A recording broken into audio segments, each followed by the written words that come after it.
नमस्कार प्यारे बच्चों। बहुत बहुत स्वागत है आप लोगों का सिंपल एजुकेशन में। दोस्तों, आज की इस वीडियो में हम लोग बात करेंगे कक्षा 9 की इतिहास की पाठ्य पुस्तक के दूसरे अध्याय यूरोप में समाजवाद और रूसी क्रांति के बारे में। और इस अध्याय का जो पहला खंड है सामाजिक परिवर्तन का युग, उसके बारे में आज की इस वीडियो में हम बात करेंगे। दोस्तों, वीडियो को शुरू करने से पहले आप लोगों से मैं अनुरोध करना चाहूँगा कि यदि आप पहली बार मेरे चैनल पर आए हैं और फर्स्ट टाइम आप वीडियो को देख रहे हैं, तो सबसे पहले आप मेरे चैनल को सब्सक्राइब करें ताकि सभी वीडियो का नोटिफिकेशन आपको मिलता रहे। इसके अलावा आप वीडियो को शुरू से लेकर अंत तक देखें और यदि वीडियो अच्छी लगे तो वीडियो को लाइक और चैनल को सब्सक्राइब करना एवं शेयर करना बिल्कुल ना भूलिएगा। तो चलिए बिना वक्त जाया किए हुए हम लोग आरंभ करते हैं आज की इस वीडियो में कक्षा 9 की इतिहास की पाठ्य पुस्तक का दूसरा अध्याय यूरोप में समाजवाद और रूसी क्रांति के बारे में अपना अध्ययन। दोस्तों, अध्याय के नाम के ऊपर सबसे पहले हम लोग बातचीत करेंगे। इस अध्याय के नाम में दो शब्द आए हैं जिन्हें एक साथ रखा गया है। एक है समाजवाद और दूसरा है रूसी क्रांति। तो सबसे पहले हमारे दिमाग में ये सवाल आना चाहिए कि समाजवाद क्या है और रूसी क्रांति से इसका क्या लेना देना है। तो दोस्तों, समाजवाद एक ऐसी विचारधारा को इंगित करता है जिसमें समाज की संरचना समानता के आधार पर करने की कोशिश की गई थी। ऐसा क्यों था? ऐसा इसलिए था क्योंकि हम देखते हैं कि 1770 के दशक से इंग्लैंड में औद्योगिक क्रांति शुरू हो चुकी थी और औद्योगिक क्रांति के परिणाम स्वरूप समाज, खासतौर से इंग्लैंड का समाज, दो वर्गों में विभाजित हो गया था।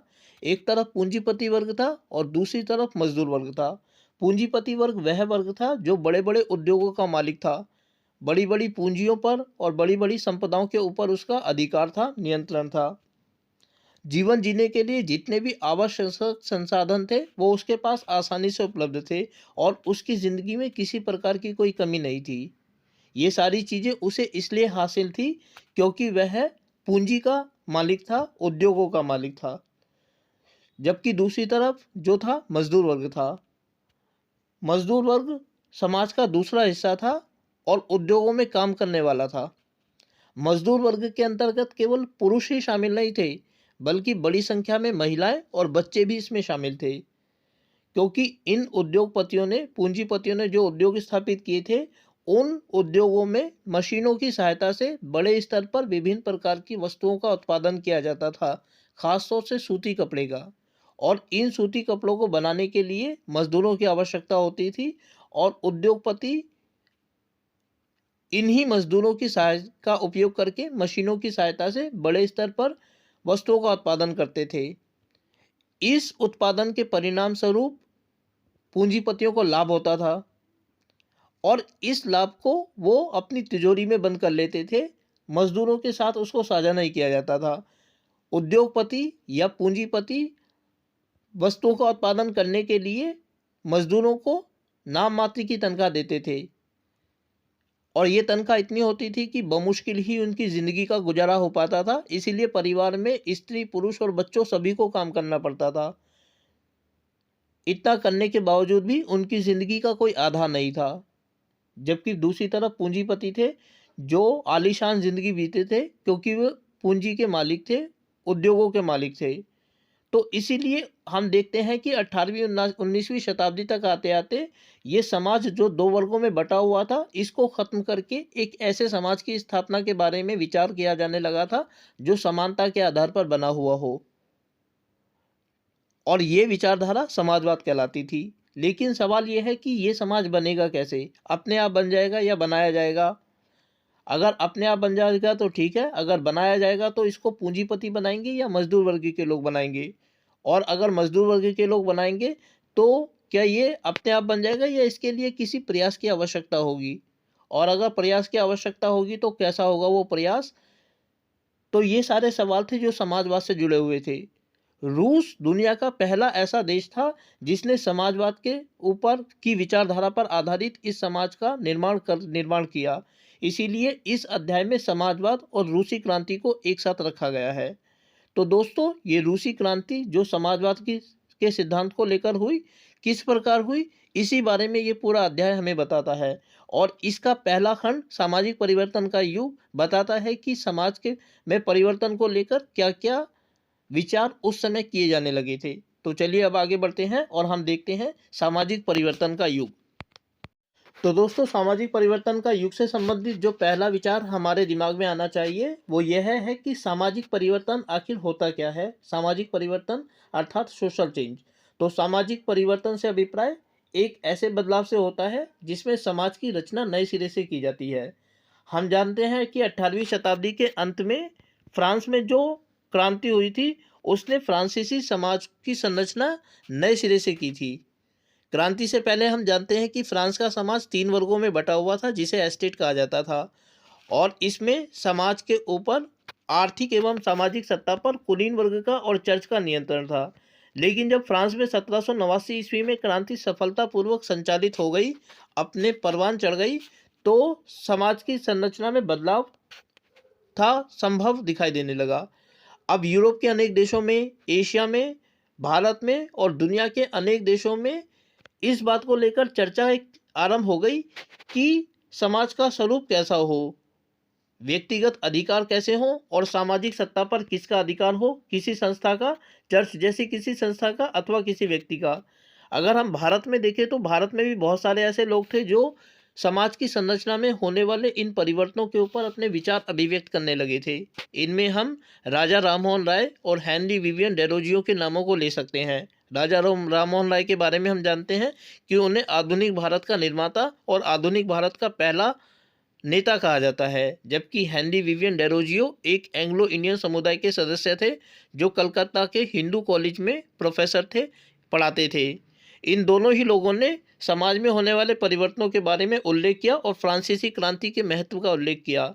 हम देखते हैं कि आगे चलकर उपनिवेशों में जो घटनाएं घटी, भारत जैसे उपनिवेशों में, उन्होंने भी समाज में परिवर्तन की दिशा में अनेक आयाम स्थापित किए और इस घटना में अपना योगदान देना शुरू किया कि समाज की संरचना किस आधार पर हो, कैसे समाज का निर्माण किया जाए। तो दोस्तों, 19वीं शताब्दी तक आते आते यूरोप में हर जगह परिवर्तनों की बात होने लगी थी। कुछ लोग ऐसे थे जो आमूलचूल परिवर्तन चाहते थे, पूरी तरीके से परिवर्तन चाहते थे, जबकि कुछ लोग मध्यम गति से परिवर्तन करना चाहते थे। अब परिवर्तनों को लेकर यूरोप में जो उठने वाली मांग थी उनको हम मुख्य रूप से 3 वर्गों में विभाजित कर सकते हैं। सबसे पहले उदारवादी थे, फिर रेडिकल लोग थे और उसके बाद रूढ़िवादी लोग थे। अगर अब हम इन विचारधाराओं को, इन वर्गों के विचारों को विस्तार से पढ़ें तो इनमें सबसे पहला स्थान उदारवादियों का था। 19वीं शताब्दी में जो परिवर्तन चाहने वाले लोग थे उनमें एक वर्ग उदारवादियों का था, और उदारवादी एक ऐसा राष्ट्र बनाना चाहते थे जिसमें सभी धर्मों को बराबर का अधिकार और सम्मान मिले। ऐसा क्यों था? ऐसा इसलिए था क्योंकि यूरोप के जो देश थे उस समय, उसमें कुछ विशेष धर्मों को खास दर्जा हासिल था। जैसे इंग्लैंड में प्रोटेस्टेंट लोग थे, जर्मनी और फ्रांस में कैथोलिक चर्च के लोग थे जिनको विशेष सम्मान दिया जाता था। उदारवादी ऐसे लोग थे जो चाहते थे कि यूरोप के विभिन्न देशों में जो राजवंश स्थापित हैं उनमें सभी धर्मों को समान अधिकार मिले, सम्मान की नज़र से उनको देखा जाए। इसके अतिरिक्त उदारवादी वंश परंपरा के जो लोग थे वो शासकों को जो विभिन्न प्रकार की सत्ताएं होती थी जिनके ऊपर किसी प्रकार का कोई लगाम नहीं होती थी उसको भी नियंत्रित करना चाहते थे। उनका मानना था कि सरकार के पास किसी व्यक्ति के अधिकारों को हनन करने का, उसको छीनने का अधिकार नहीं होना चाहिए। इसके अलावा इस समूह के लोगों का ये भी मानना था कि सरकार ऐसी होनी चाहिए जिसके अफसर और शासक पूरी तरीके से मुक्त हों और न्यायपालिका द्वारा बनाए गए कानूनों के आधार पर शासन का संचालन हो। लेकिन हम इन उदारवादियों को कभी भी लोकतंत्रवादी नहीं कह सकते, क्योंकि लोकतंत्रवादी क्या होते हैं? लोकतंत्रवादी वो होते हैं जो सारी तरफ समानता की बात करते हैं और मानते हैं कि शासन को चुनने में सार्वभौमिक वयस्क मताधिकार प्रणाली का प्रयोग किया जाए। सार्वभौमिक वयस्क मत प्रणाली का मतलब होता है एक ऐसी व्यवस्था जिसमें वो सारे लोग जो 18 वर्ष की या जो आयु निर्धारित की गई है उसको पूरी कर चुके हैं, और आयु पूरी करने के बाद शासन को चुनने के लिए जो वोट डाले जाते हैं, वोटिंग होती है, उसमें योगदान देते हैं। उदारवादी लोग वो नहीं थे जो सबको सार्वभौमिक वयस्क मताधिकार के आधार पर मताधिकार का अधिकार देना चाहते थे, बल्कि ये लोग चाहते थे कि वोट डालने का अधिकार एक सीमित वर्ग को ही मिले और संपत्तिशाली वर्ग को ही ये लोग वोट डालने का अधिकार प्रदान करना चाहते थे। इस प्रकार हम देखते हैं कि उदारवादी लोग परिवर्तनों की मांग तो कर रहे थे, लेकिन सारे लोगों को समान नहीं मानते थे। इनके सामने भी जो प्रश्न खड़ा था वो संपत्ति को लेकर था और संपत्ति को ही ये समाज में परिवर्तन लाने वाले व्यक्तियों का आधार मानते थे। दोस्तों 19वीं शताब्दी तक आते आते यूरोपीय समाज में जो लोग परिवर्तन की मांग करने लगे थे, उनमें जो अगला वर्ग था वो रेडिकल लोगों का था, जिसे रेडिकल समूह कहा जाता था। ये रेडिकल लोग जो थे वो समाज में आमूलचूल परिवर्तन की बात करते थे और ये एक ऐसी सरकार के पक्षधर थे जो देश की बहुसंख्यक आबादी के समर्थन पर टिकी हो। ये रेडिकल लोग जो थे इन्होंने महिला मताधिकार आंदोलन का भी समर्थन किया। एक तरफ उदारवादी लोग जो चाहते थे वो ये चाहते थे कि संपत्ति के आधार पर ही मताधिकार का अधिकार लोगों को प्राप्त हो, लेकिन ये रेडिकल लोग उदारवादियों के इस विचार के भी विपरीत थे कि जमींदारों को और अमीर उद्योगपतियों को किसी विशेष प्रकार का विशेषाधिकार मिले, जैसे शासकों को चयन करने के लिए वोट डालने का अधिकार। ये लोग सभी लोगों को समानता के आधार पर वोट डालने का अधिकार प्रदान करना चाहते थे, यहाँ तक कि महिलाओं को भी। लेकिन ये जो रेडिकल लोग थे ये निजी संपत्ति के विरोधी नहीं थे, बल्कि ये चाहते थे कि जो संपत्ति का संकेंद्रण केवल कुछ ही लोगों के हाथों में हो गया है उसका ये लोग जरूर विरोध करते थे। इस प्रकार इनका मानना था कि समाज का की जो संरचना है वो समानता के आधार पर हो, एक ऐसी सरकार का निर्माण हो जो जनसंख्या की बहुसंख्या के समर्थन पर आधारित हो और साथ ही जन्म के आधार पर मिलने वाले जो विशेषाधिकार हैं उनको समाप्त किया जाना चाहिए। निजी संपत्ति का इन लोगों ने विरोध नहीं किया, लेकिन ये जरूर चाहते थे कि कुछ ही हाथों में जो संपत्ति का संकेंद्रण है कि कुछ लोग बहुत ज़्यादा अमीर हैं और कुछ लोग बहुत ज़्यादा गरीब हैं, वो नहीं होना चाहिए। दोस्तों परिवर्तन की राह में उदारवादी और रेडिकल लोगों के अलावा जो तीसरा समूह था उसे रूढ़िवादी समूह कहा जाता है। और अगर हम इस रूढ़िवादी समूह की विचारधारा पर दृष्टिपात करें तो रूढ़िवादी उन लोगों को कहा जाता है जो परंपराओं के हिमायती होते हैं और सुधार या परिवर्तनों के विरोधी होते हैं। लेकिन 18वीं शताब्दी तक आते आते हम देखते हैं कि ये रूढ़िवादी लोग भी मानने लगे थे कि समाज में कुछ परिवर्तनों का होना आवश्यक हो गया है।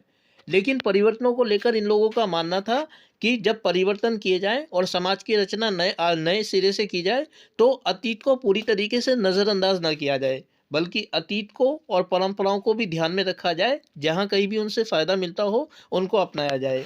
इस प्रकार हम देखते हैं दोस्तों कि फ्रांसीसी क्रांति के बाद यूरोपीय समाज में जो राजनीतिक उथल पुथल हुई उसके कारण सामाजिक परिवर्तनों को लेकर इन सभी विचारधाराओं में अर्थात रेडिकल, उदारवादी और रूढ़िवादियों में अनेक तरह के टकराव भी हुए। चलिए दोस्तों आगे बढ़ते हैं और देखते हैं औद्योगिक समाज और सामाजिक परिवर्तन। तो दोस्तों 19वीं शताब्दी तक यूरोपीय समाज काफ़ी परिवर्तित हो चुका था और उदारवादी, रेडिकल तथा रूढ़िवादी जैसे राजनीतिक रुझान नए युग का द्योतक माने जाते थे। इस दौरान समाज में अनेक सामाजिक और आर्थिक बदलाव आ चुके थे। हम देखते हैं कि इंग्लैंड में औद्योगिक क्रांति हो चुकी थी, नए औद्योगिक नगर बस रहे थे और रेलवे का भी काफ़ी हद तक विकास हो चुका था या हो रहा था। ये सारा सबसे पहले इंग्लैंड में शुरू हुआ था और इंग्लैंड के बाद धीरे धीरे ये यूरोप के अन्य देशों में भी प्रसारित होने लगा था।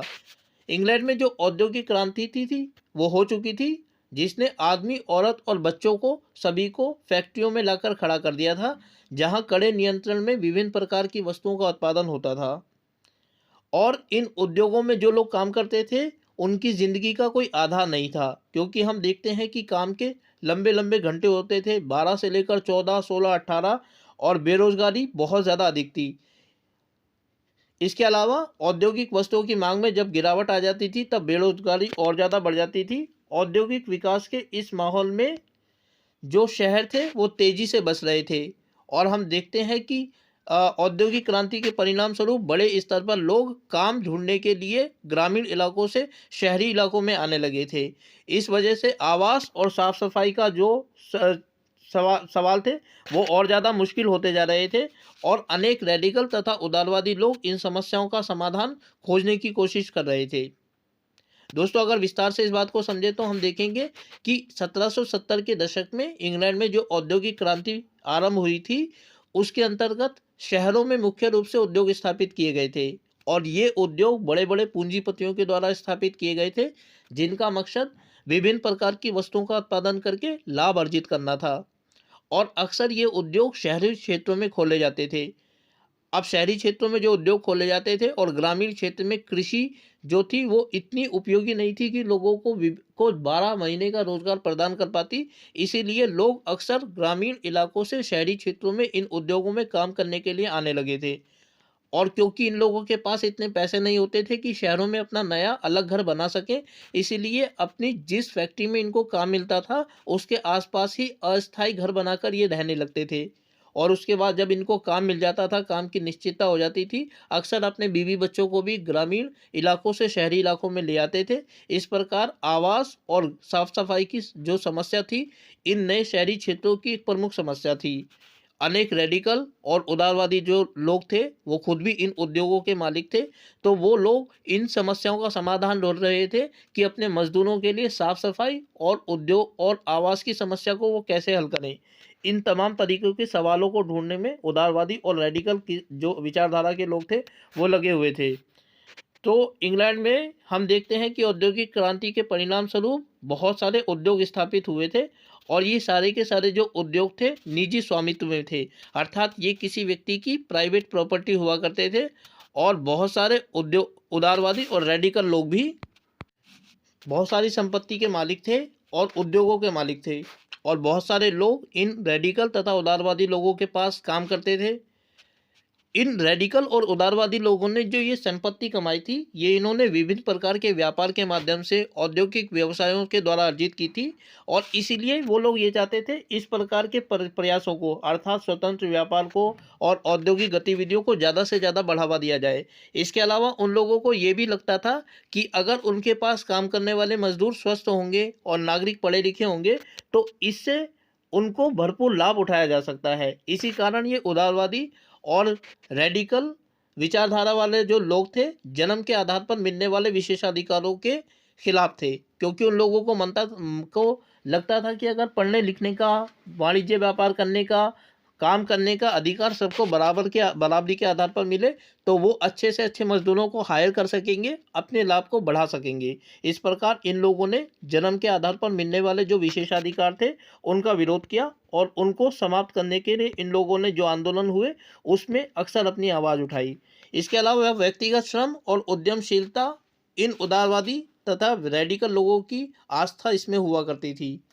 उनका मानना था कि सभी को व्यक्तिगत स्वतंत्रता मिले और गरीबों को रोजगार मिले तथा पूंजीपतियों को बिना रोक टोक के काम करने का मौका मिलना चाहिए।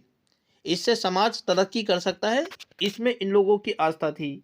इसी कारण 19वीं शताब्दी के शुरुआती दशकों में जो सामाजिक परिवर्तन की इच्छा रखने वाले स्त्री पुरुष थे वो इन उदारवादी और रेडिकल समूहों तथा पार्टियों के इर्द गिर्द गोलबंद होने लगे थे। अर्थात इन लोगों ने, जो रेडिकल और उदारवादी लोगों ने, जो समाज के में सुधार की बात की, समानता के आधार पर मिलने वाले अवसरों की बात की, जन्म के आधार पर मिलने वाले विशेषाधिकारों का जो विरोध किया, वो विचार इंग्लैंड के स्त्री पुरुषों को इतने आकर्षक लगे कि जो लोग गरीब तबके के जो लोग इन सामाजिक परिवर्तनों को चाहते थे वो सभी लोग उदारवादी और रेडिकल लोगों के इर्द गिर्द इकट्ठा हो गए।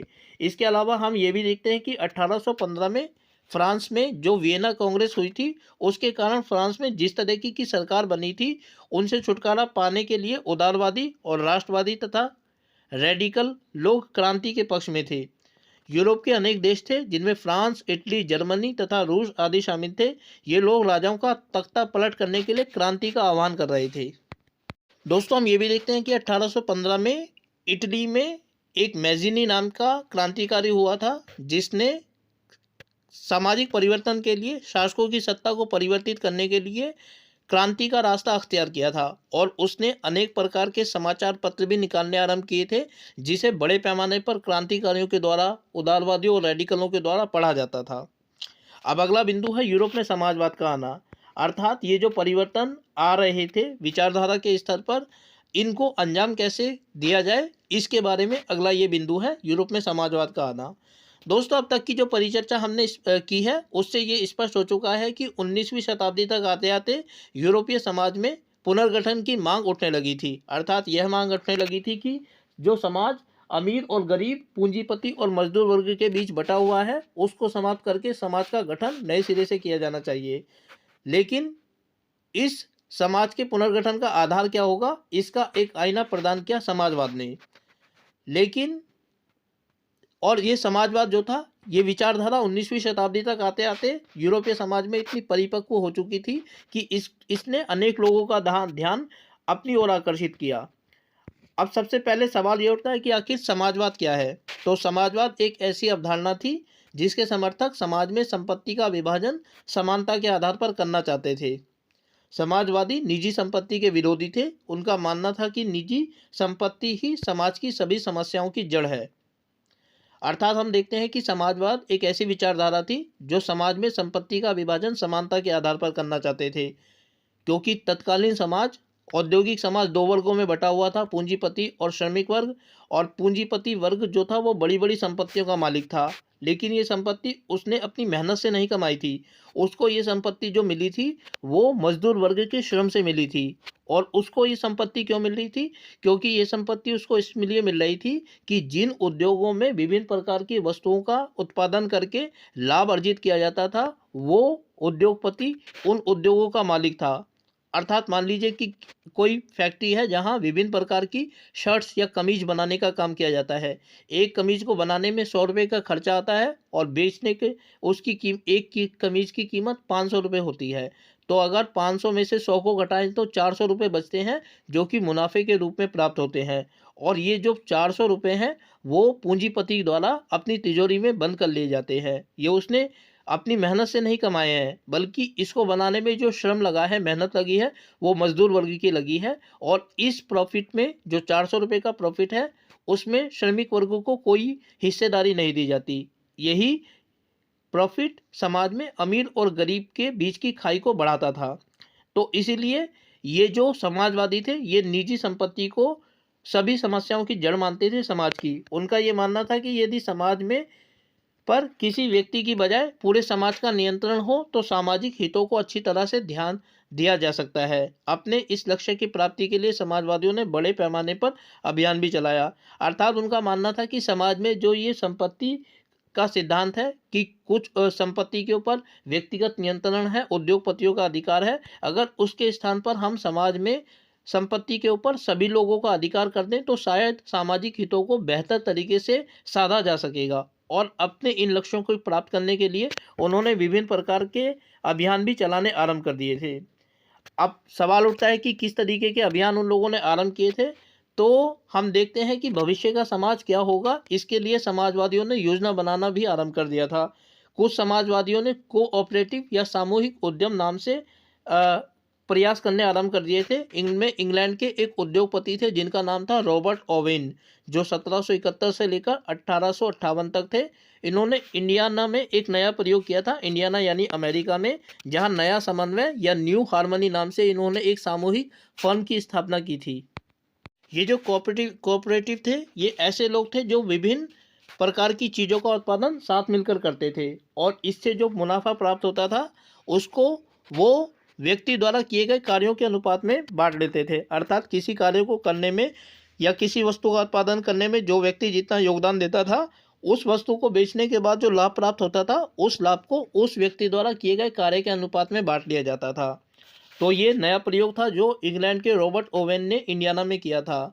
हालांकि कुछ लोगों का यह भी मानना था कि इस तरह के जो सामूहिक फर्म हैं वो व्यक्तिगत प्रयासों से नहीं बनाए जा सकते, बल्कि इनको बनाने के लिए सरकार की ओर से बढ़ावा दिया जाना चाहिए। अर्थात कुछ लोग ये कहने लगे थे कि ये जो सामूहिक फर्म है, कोऑपरेटिव्स हैं, इनको हम व्यक्तिगत स्तर पर नहीं बना सकते, क्योंकि सारे लोग ऐसे नहीं हैं जैसे रॉबर्ट ओवेन है जिन्होंने अपनी मर्जी से अपने मुनाफे को लोगों के साथ बांटने का निश्चय किया है। बल्कि इस तरीके का समाज अगर हम बनाना चाहते हैं जहां विभिन्न प्रकार की वस्तुओं का उत्पादन लोग मिलजुल कर करें और उससे होने वाले मुनाफे को आपस में बांट लें, तो ये तभी संभव है जब सरकार इसमें योगदान दे, सरकार की तरफ से कुछ कदम उठाए जाएं। क्योंकि अगर व्यक्तिगत स्तर पर इस प्रकार के कदम उठाए जाएंगे तो वो कदम बहुत सीमित होंगे। तो दोस्तों इसी प्रकार के दो व्यक्ति थे, कार्ल मार्क्स और फ्रेडरिक एंगेल्स। ये दो साथी थे जिन्होंने पूंजीवादी समाज की आलोचना की और एक नए प्रकार के समाज को बनाने की दिशा में कार्य किया, जिसका नाम था साम्यवादी समाज। कार्ल मार्क्स ने साम्यवादी समाज को लाने में अपनी पूरी जिंदगी को व्यतीत कर दिया। कार्ल मार्क्स ने साम्यवादी समाज को बनाने के लिए एक पूरी दर्शन की रचना की जिसको साम्यवाद कहा जाता है। उसने दिखाया था अपने दर्शन में कि वर्तमान समय में जिस समाज में हम रह रहे हैं ये एक पूंजीवादी समाज है और पूंजीवादी समाज की जो खासियत है वो है हितों का टकराव। हितों का टकराव को किनके हित? पूंजीपति वर्ग के हित और श्रमिक वर्ग के हित। उन्होंने दिखाया है कि जब से मानव समाज बना है तब से दो वर्गों के हितों का टकराव निरंतर चला हुआ आ रहा है। उनका मानना था कि अमीर वर्ग जो अमीर है और गरीब वर्ग जो गरीब है वो इसलिए है क्योंकि इनके हित आपस में टकराते हैं, और अमीर वर्ग जो अमीर है वो इसलिए अमीर है क्योंकि वो बड़े बड़े उद्योगों का पूंजी का स्वामी है। उनका ये भी मानना था कि समाज की सभी बुराइयों की जड़ ये समाज का दो वर्गों में विभाजन है। उनका मानना था कि इस समाज का विभाजन का अंत हो सकता है और इस अंत को करने के लिए एक क्रांति करनी होगी जिसको उन्होंने साम्यवादी क्रांति का नाम दिया। साम्यवादी क्रांति अपने आप नहीं आ जानी थी। कार्ल मार्क्स का मानना था कि साम्यवादी क्रांति को लाने के लिए दुनिया के तमाम श्रमिक वर्ग के लोगों को इकट्ठा होना होगा और इसके लिए उन्हें पूंजीपति वर्ग के खिलाफ क्रांति का आह्वान करना होगा, क्रांति का बिगुल बजाना होगा। और उनका ये भी विश्वास था कि जब वो श्रमिक वर्ग के द्वारा पूंजीपति वर्ग के खिलाफ क्रांति का आह्वान कर दिया जाएगा, विद्रोह का बिगुल बजा दिया जाएगा, तो इस क्रांति में, इस संघर्ष में श्रमिक वर्ग की जीत होगी और इसके परिणाम स्वरूप जो उपसमाज बनेगा उसे उन्होंने साम्यवादी समाज का नाम दिया। साम्यवादी समाज एक ऐसा समाज था जिसमें उत्पादन के विभिन्न साधनों पर श्रमिक वर्ग का नियंत्रण होने वाला था और समाज में जो दो वर्ग का अर्थ गैप था, पूंजीपति और श्रमिक वर्ग का, वो खत्म हो जाता और इसके परिणाम स्वरूप समाज में एक ही वर्ग बचता जिसे श्रमिक वर्ग कहा जाता है। इस प्रकार समाज वर्गहीन बन जाता और इसी वर्गहीन समाज को उन्होंने साम्यवादी समाज का नाम दिया। ये समाज एक ऐसा समाज था जिसमें उत्पादन के साधनों पर श्रमिक वर्ग का अधिकार होना था। सभी लोग राज्य के लिए कार्य करते और वो कार्य वो करते जो वो करना जानते थे और इस कार्य को करने के बदले में उनको जो पारिश्रमिक मिलता उन्हें वो मिलता जितनी उनको ज़रूरत थी। इस प्रकार इस समाज को लाने में उनको जो योगदान देना था उसके परिणाम स्वरूप एक ऐसा समाज बनकर उभरता जिसे उन्होंने साम्यवादी समाज का नाम दिया। चलिए दोस्तों आगे बढ़ते हैं और देखते हैं समाजवाद के लिए समर्थन। अब सवाल यह है कि जो इतने प्रयास समाजवादियों के द्वारा यूरोप में किए जाने लगे थे, क्या इसके बारे में सिर्फ बातचीत ही की जाने लगी थी या इसके बारे में कुछ प्रैक्टिकल कदम भी उठाए जाने लगे थे? तो हम देखते हैं कि अपने लक्ष्यों को प्राप्त करने के लिए समाजवादियों ने सेकंड इंटरनेशनल या द्वितीय इंटरनेशनल नाम से एक संस्था का गठन किया था और जर्मनी और इंग्लैंड में कार्य स्थितियों में सुधार लाने के लिए संगठन बनाने और संकट के समय अपने सदस्यों को मदद पहुंचाने के लिए भी इन लोगों ने कोष बनाने शुरू कर दिए थे, फंड बनाने शुरू कर दिए थे। जर्मनी में सोशल डेमोक्रेटिक पार्टी थी जिसको शॉर्टकट में SPD के नाम से जाना जाता था। इनके गहरे संबंध थे। संसदीय चुनावों में पार्टी की ये लोग मदद भी किया करते थे और 1905 में लेबर पार्टी का गठन किया गया था। तो दोस्तों इंग्लैंड में 1905 ईस्वी में लेबर पार्टी का गठन किया गया था और 1947 में जब भारत को आज़ादी मिली थी तो इंग्लैंड में इस लेबर पार्टी का ही शासन था। इसके अलावा फ्रांस में भी हम देखते हैं कि सोशलिस्ट पार्टी नाम से एक पार्टी का गठन किया गया था। लेकिन इतने सारे प्रयास होने के बावजूद भी हम देखते हैं कि 1914 तक यूरोप के किसी भी देश में समाजवादी अपनी सरकार नहीं बना पाए थे। हालांकि संसदीय चुनावों में उनका प्रतिनिधित्व बड़ी संख्या में जीता था और कानून बनाने में भी उनका योगदान होता था, लेकिन दुनिया के किसी भी देश में, खासतौर से यूरोप के देश में, वो अपनी सरकार नहीं बना पाए थे और सरकार में अभी भी रूढ़िवादी, उदारवादी और रेडिकल लोगों का ही बोलबाला हुआ करता था। तो प्रैक्टिकल स्तर पर हम देखते हैं कि 20वीं शताब्दी की शुरुआत तक समाजवादियों ने कदम उठाने आरंभ कर दिए थे, कानून बनाने भी आरंभ कर दिए थे, चुनावों में भागीदार भी ये थे, लेकिन किसी भी स्तर पर इनको सरकार अब चलाने का मौका नहीं मिला था। ये सरकार चलाने का मौका उन्हें दूसरे विश्व युद्ध के बाद इंग्लैंड में मिला था, जिसके बारे में हम अगले अध्यायों में अध्ययन करेंगे। फिलहाल आज की इस वीडियो में हमने जो अध्ययन किया, सामाजिक परिवर्तन का युग, मैं उम्मीद करता हूँ कि आप लोगों को यह अध्याय समझ आ गया होगा और साथ ही अनुरोध करता हूं कि यदि आप लोगों को वीडियो अच्छी लगी तो वीडियो को लाइक और चैनल को सब्सक्राइब जरूर करें। इसके अलावा आगे आने वाले अन्य दिनों में अन्य वीडियोस को देखने के लिए जुड़े रहें मेरे साथ मेरे इस यूट्यूब चैनल पर, जिसका नाम है सिंपल एजुकेशन। फिलहाल आप लोगों से विदा लेना चाहूँगा और इस वादे के साथ आपसे विदा लेना चाहूँगा कि बहुत जल्दी इस अध्याय का दूसरा खंड रूसी क्रांति लेकर मैं आप लोगों के सामने उपस्थित होऊँगा। तब तक के लिए आप लोगों से विदा लेना चाहूँगा। वीडियो को देखने के लिए आपका बहुत बहुत धन्यवाद।